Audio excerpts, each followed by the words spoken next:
gentlemen, order. The live TV, सच सबसे आगे। संयुक्त राष्ट्र, जिसको हम यूनाइटेड नेशन भी कहते हैं, वहां पर इंसानियत का सबसे बड़ा दुश्मन माने जाने वाला नेता पहुंचा स्पीच देने के लिए, और उसके साथ जो वहां पर हश्र हुआ है उसको सुनकर आप हैरान हो जाएंगे, या हो सकता है आपको हैरानी नहीं हो, लेकिन जो लोग उसका समर्थन करते हैं, उस नेता का, जो लोग उसके हित में बोलते हैं रात दिन, न उससे कोई मतलब होने के बावजूद भी उसकी वाहवाही करते हैं, उनके लिए शायद ये झटका होगा जो बेंजामिन नेतन्याहू के साथ यूनाइटेड नेशन में यानी संयुक्त राष्ट्र में हुआ है। जब वो स्पीच देने पहुंचा है, उसने अपनी स्पीच शुरू भी नहीं की है। जो देखने वाला मंजर था वो देखने लायक था। आप रुकिएगा, मैं वीडियो दिखाऊंगा, आपको समझ में आएगा। लेकिन उसके बाद जो लोग नक्शे कदम पे चलना चाहते हैं इजराइल के, नेतन्याहू के, यहाँ पर हमारे देश में, उनकी वजह से क्या कुछ हो रहा है। 400 पार से जनता उनको 200 पार पे ले आई और 250 का आंकड़ा नहीं छू पाए जो लोग। अब वो कई राज्यों में उनकी विचारधारा के लोग, यानी भारतीय जनता पार्टी और संघ की विचारधारा के लोग, कैसे मुस्लिम समुदाय को टारगेट पे लेकर हिंदू मुस्लिम विवाद करके अपनी राजनीतिक रोटियां सेकने का काम कर रहे हैं। जबलपुर में क्या हुआ है, मस्जिद को गिराने के लिए मध्य प्रदेश में कौन से संगठन के लोग पहुंचे जो पुलिस को भी अल्टीमेटम देकर आ गए। लेकिन पहले आप ये देख लीजिए, नेतन्याहू जब खड़ा हुआ है यूनाइटेड नेशन में अपनी स्पीच देने के लिए, तो खड़े होते से ही, नेतन्याहू को देखते से ही, कई सारे देश के जो प्रतिनिधि वहाँ पे थे, रिप्रेजेंटेटिव्स थे, एम्बेसडर्स थे, वो उठ के वॉकआउट करके बाहर चले गए कि इसकी बात नहीं सुनना है। किसी भी दुनिया के नेता के लिए शायद ये पहली बार होगा कि इतनी शर्म की बात हो कि लोग बाइकआउट करके चले जाएं। अगर नहीं है तो कम से कम पिछले 10 सालों में तो ये मैंने पहली बार देखा। आप इस वीडियो को देखिए, जिस वीडियो में नेतन्याहू मंच पे बोलने के लिए जाता है, और उस मंच पे जैसे ही वो पहुंचता है तो सब लोग वॉकआउट कर जाते हैं, जो विरोध में एक बड़ी संख्या में थे। देखिए इस वीडियो को। Ladies and gentlemen, order.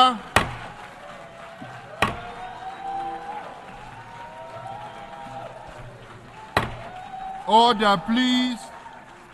ये सारी चीज़ें कब हो रही हैं? जब 1-2 दिन पहले ही इजराइल की सेना ने एक स्कूल के ऊपर हमला किया, जिस स्कूल में रेफ्यूजीज़ अपने एक शरण लेके वहाँ पे पनाह लिए हुए थे।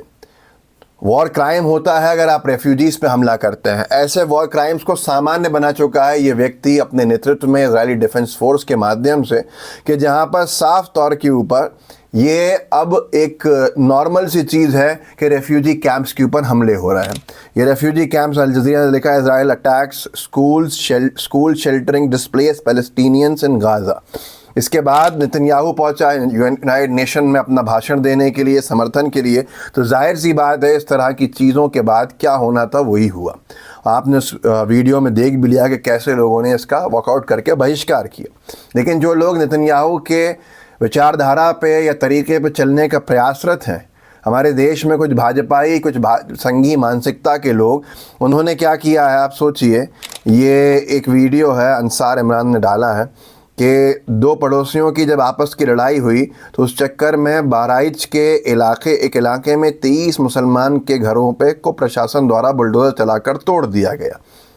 अब सबसे बड़ा मसला ये है कि ऐसे आप 2 लोगों के विवाद में भी पूरी बस्ती को अगर उजाड़ रहे हो, और अगर वो मुस्लिम समुदाय की है, तो आपकी राजनीति का मकसद क्या है, उद्देश्य क्या है, ये साफ स्पष्ट तौर के ऊपर अब दिख रहा है। लेकिन इसमें आप घरों को उजाड़ने का काम, घर के चिरागों को बुझाने का काम अगर कर रहे हैं, तो जाहिर सी बात है वो बहुसंख्यक वर्ग के भी एक बहुत बड़े तबके को पसंद नहीं आएगा। इस देश में मुसलमान की तकलीफ़ पे हिंदू को तकलीफ़ होती है, हिंदू की तकलीफ़ पे उसके मुस्लिम दोस्त को तकलीफ़ होती है। ये देश उन हिंदू मुसलमानों के मेजॉरिटी जो संख्या है उससे चलता है, ना कि नफ़रतबाजी जो 20% की है उससे चलेगा। आप इस वीडियो को देखिए, कैसे 2 लोगों के आपसी विवाद में भाजपा की सरकार की मशीनरी ने 23 मुसलमानों में घरों को बुलडोज कर दिया। देखिए इस वीडियो।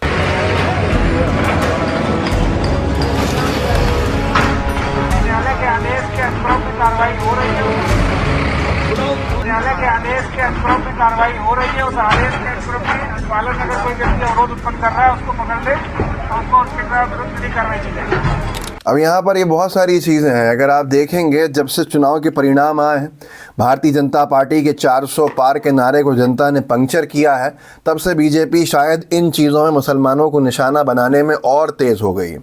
आप ये देखिए, एक रिपोर्ट है जिस रिपोर्ट में SPECT की कि 4 जून के चुनावी नतीजों के बाद मुस्लिम विरोधी हिंसा कितनी हुई है उसका अंदाज़ा आप नहीं लगा सकते।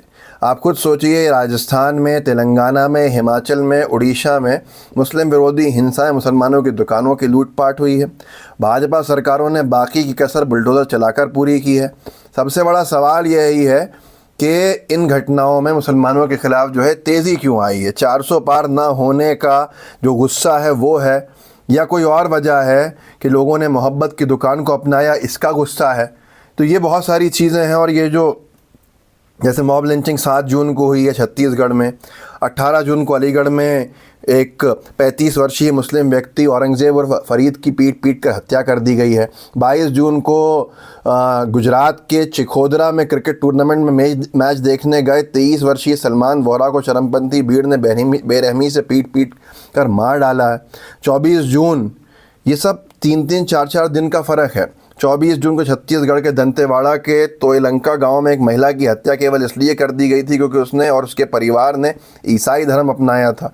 कोलकाता में फ़ोन चोरी के शक में 37 वर्षीय इरशाद आलम और 22 वर्षीय प्रसेन मंडल की भीड़ द्वारा हत्या कर दी गई थी। ऐसी बहुत सारी चीज़ें। फिर सांप्रदायिक दंगे हैं, तेलंगाना मेडक में हुए हैं।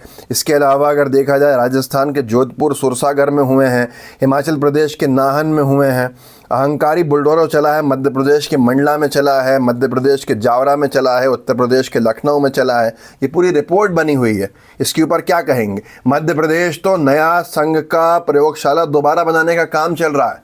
एक मुख्यमंत्री बने हैं मोहन यादव जी, जिनका शायद काम ही है आला कमान की नीतियों को आगे बढ़ाना, संघीय विचारधारा को आगे बढ़ाना, और बुलडोज़र में योगी आदित्यनाथ को ही पीछे छोड़ के खुद के नंबर बढ़ाना, क्योंकि शायद वो कहीं से कहीं तक नहीं थे मुख्यमंत्री के पद के उम्मीदवार, दावेदार कह लीजिए। उम्मीदवार तो कोई भी होता है, लेकिन वो जो उनको बैठाया गया तो शायद ये एहसान करके बैठाया गया है कि अब हमारी ही सुनना है और किसी की नहीं सुनना है।